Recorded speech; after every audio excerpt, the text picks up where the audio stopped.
it's the same microphone that I was using 20 years ago on Godspell. And that's pretty unique, actually. My name's Gareth Owen. I'm a musical theatre sound designer specialising in pop and rock musicals.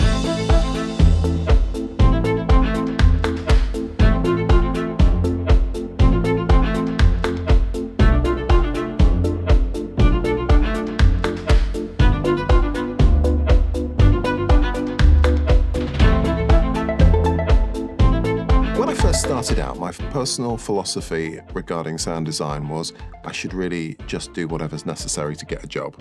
And so I kind of just did what everybody else was doing and tried to generate work, I think, was all I was really worried about.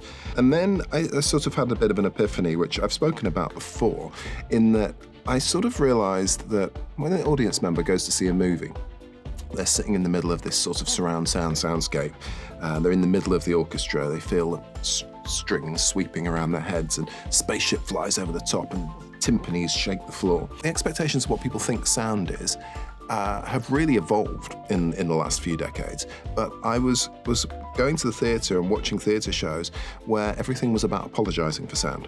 And it was all about pretending that the sound was coming from the orchestra pit, pretending that the sound was coming from people on the stage, denying the existence of microphones, denying the existence of speakers, trying to hide it all, trying to pretend it wasn't there. I realised that what you were getting as a result of that was a very apologetic sound. So I sort of thought, well, what happens if we try to be more cinematic about it? What if we stop apologising for sound and just accept that it's there and make it as much a part of the theatrical experience as the sound is when you go to see a blockbuster movie? And around the same time, I went to see Woman in White, and Mick Potter had done the sound. He'd quite simply placed all of the reverbs for the orchestra into the surround sound, and he'd placed some string pads and various other string things into the surround sound. And it was the first time that I felt like, oh, I'm sitting in the middle of an orchestra here.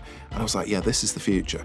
This is absolutely the future. We can do this, and we can do this much more. We can do this, and we can make theatre cinematic, and this is the way it should be. Everyone trying to hide microphones, it's so rarely worked from a practical point of view that the idea of having a microphone on the forehead actually 9 times out of 10 meant a microphone dragged down the forehead, quite often with the microphone sitting on the eyebrows. You sort of look at that and you're like, how is this any less obtrusive than using a miniature boom mic like a DPA 4066 or a DPA 6066?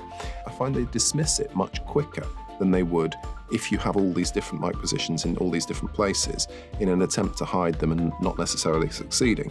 And of course, the benefit of that is you get a much more consistent vocal sound. It's something that I initially got a lot of resistance from. When you say the word boom mic to a director, the instant thought is Janet Jackson, Madonna. The expression a Madonna mic is a truly terrifying concept to directors. They think the big Crown CC microphones, that with the massive black boom and the huge black lump that sits in front of the face. Often these people really do understand sound and therefore want to get the best possible mic positions and understand the benefits of pushing for that. Now, with hindsight and having been revisited various products that I used to use, I think the significant difference that I find with DPA microphones over other options is the musicality of them. I think that there are plenty of other microphones from other manufacturers that do a job, but there is a smoothness and musicality of the classic, let's call it the classic DPA 4061 mic head, that allows you to capture the voice in a more natural way. I think the reality of it is that I use more DPA microphones than I use anything else, and I have a very strong relationship with the people behind DPA, and being part of the Masters Club and getting an insider track on what's going on and being able to influence and have some role in guiding how future products should be, well, that's a no-brainer. So one of the interesting things we've done with DPA microphones over the years is back when Bat Out of Hell was running in London, there was a swimming pool on the stage, and one of the actors jumped into the water did a quick change underwater, and then came out singing. We had to work out how to get that to work. So we got one of the crew and we put them in the middle of the yard, attached various different microphones to them, poured water over their heads until we found microphone solution, various different things that worked.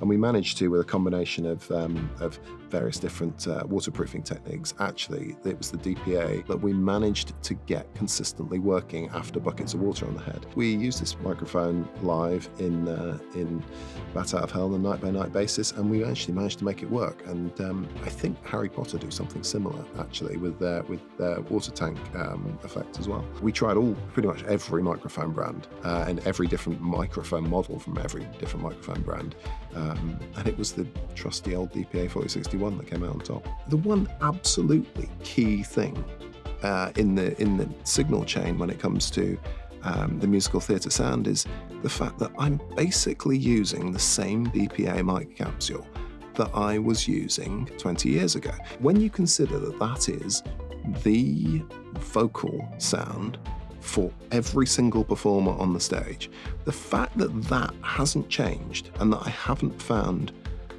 a better product, or a product that I want to use as an alternative in the whole of my musical theatre sound design career. I'm using that same microphone, basically a slight evolution on that same microphone, on Devil Wears Prada in London, on MJ on Broadway, Hell's Kitchen on Broadway, Back to the Future. It's the same microphone that I was using 20 years ago on Godspell. And that's pretty unique, actually.